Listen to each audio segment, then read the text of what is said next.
Sida bana ale yera maa 600 ani 400 de la min ni o kɛra san 2000 ani 22 kɔnɔna la. Mali sɔrɔdasiw ka poste 4 de gosira marifatigiw fɛ min ni o kɛra Gosi, Labezanga, Tesalit ani Menaka. Russie olu ka ministre danga 2 bɛ Mali jamana kɔnɔna la kabini sibiri don décembre kalo tile 2 baara ɲɔgɔnya ni Mali gouvernement ye. Kongoto ale chef médical su yera a ka moto kɛrɛfɛ Ɲanfunge ani Kongoto ni ɲɔgɔn cɛ.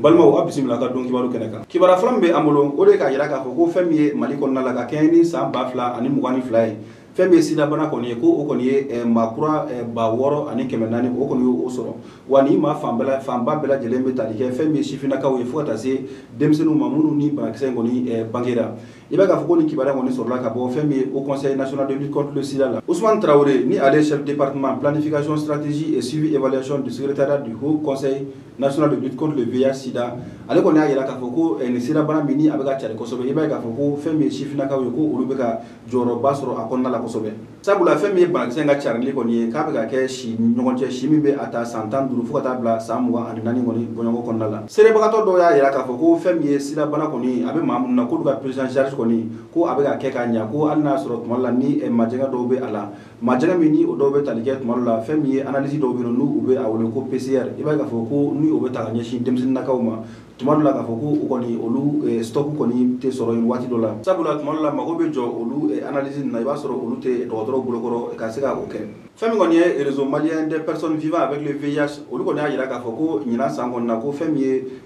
jamana gouvernement kɔni k'u kɛlen don ka labɛn bɛɛ lajɛlen sabati walasa fɛn min ye banakisɛ bɛ mɔgɔ minnu na ka se ka olu ka prise en charge ka se ka o kɛ ka ɲɛ cogo min na. An b'a kuncɛ ni dɔgɔtɔrɔ ka welekan ye n'o ye k'a yira k'a fɔ ko walasa i ka se ka sijan sɔrɔ kɛnɛya kɔnɔna la o de ye k'a yira k'a fɔ ko u bɛ wele bila maaw ma mɔgɔw ka se ka taa sɛgɛsɛgɛliw kɛ n'o ye dépistage ye walasa ka se ka banakisɛ in n'a bila n'a teliya ka se k'a dɔn.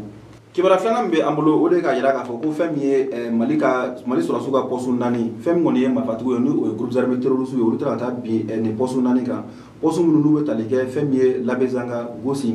Tesalit ani Menaka i b'a ye k'a fɔ ko marifatigiw tɛ ka taa bin o yɔrɔ kan. Kibaruya min kɔni sera ma o de k'a yira k'a fɔ ko fɛn min ye Mali sɔrɔdasiw ye u ka ɲɛmɔgɔso y'a yira k'a fɔ ko u ka wulikajɔ kɔnɔna la u ka baara hukumu ka kɛrɛnkɛrɛn ni fɛn min ye lakana ye fo ka taa se jamana ka yɛrɛma hɔrɔnya ka se ka o lakana ka se ka o ɲini k'o di jamana ma. I b'a ye k'a fɔ ko Mali sɔrɔdasiw ka wulikajɔ kɛra sababu ye ka fɛn min ye attaque 4 ka o repousser min tun taara ka ɲɛsin u ka poste 4 ma Labezanga, Gosi, Tesalit ani Menaka. I b'a ye k'a fɔ ko fɛn min ye ni marifatigi ninnu ye u camanba de kun nana ka se ka fɛn min ye marifa girinmanw caman kun b'u bolo ani marifa misɛnninw caman u tun bɛ bolifɛn caman sanfɛ ka se ka na attaque ta ka ɲɛsin nin kan ninnu ma. Nka i b'a ye k'a fɔ ko Mali sɔrɔdasiw ka cɛsiri kɛ sababu ye fɛn min ye ninnu labɛnnen nana cogo min na ka se ka ko bɛɛ lajɛlen tiɲɛ u bolo. Kibaruya min sɔrɔla halisa ka bɔ sɔrɔdasiw ka kunnafonidiso la u y'a yira k'a fɔ ko fɛn min ye Gosi ani Tesalit ye ko ni marifatigi jɛkulu minnu taara ka taa nin attaque ninnu kɛ yen nɔ k'u kɔni ye a kɛ tir de harcèlement de fo ka taa se tir indirect ma ka ɲɛsin fɛn min ye sɔrɔdasiw ka poste min bɛ o yɔrɔ la.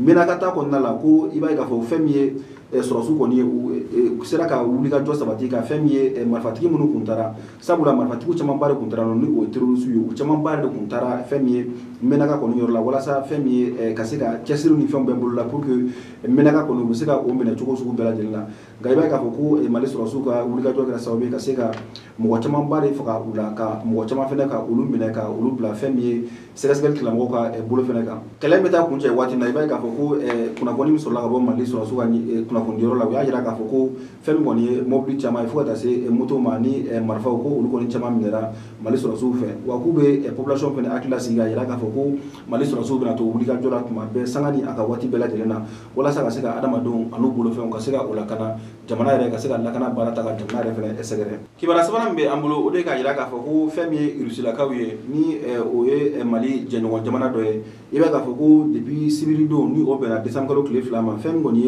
ye Russie ministre 2 ye olu kɔni bɛ Mali jamana kɔnɔna la. A ministre fɔlɔ o bɛ tali kɛ fɛn min ye ministre min bɛ Rusilakaw fɛ yen n'o o ka ca bɛnnen dɔ sɔrɔ Yakuba Ali ma n'o ye ministre de l'économie ye i b'a ye k'a fɔ ko ale ka danga o tun bɛ a la ni o ye Maxime Reshetnikov fo ka taa se ministre min fɛnɛ bɛ yen nɔ ni ale u ka kɛlɛkɛcɛw ka ministre ka danga ye ni ale ye fɛn min ye Alexandre Fomin olu bɛɛ lajɛlen nalen don Mali jamana kɔnɔna la walasa fɛn min ye baara ɲɔgɔnya ye u ni Mali jamana gouvernement kan ka min kɛ ɲɔgɔn fɛ. ni baara ɲɔgɔn ye senfɛ fɛn min ye kɔrɔfɔ kɔni a kɔni bolila kosɛbɛ fɛn min ye minnu bɛ tali kɛ yiriwa kan ni o ye développement fo ka taa se kuranko ani dugukolo nafoloko fo ka taa se fɛn min ye baaradege ani kɛnɛya i b'a ye k'a fɔ ko ni jɛkulu fila ni o ye Russie gouvernement ni Mali gouvernement ye u kɔni sera ka kuma ni ne kan kosɛbɛ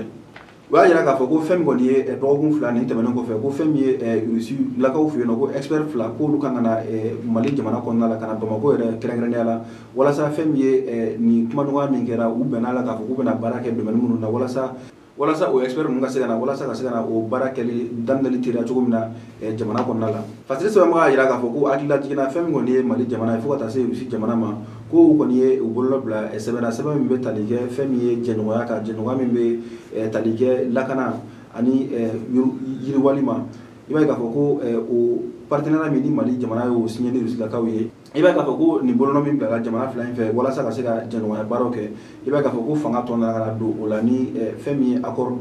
de coopération militaire et de sécurité ni o yɛrɛ signera le 20 octobre 2023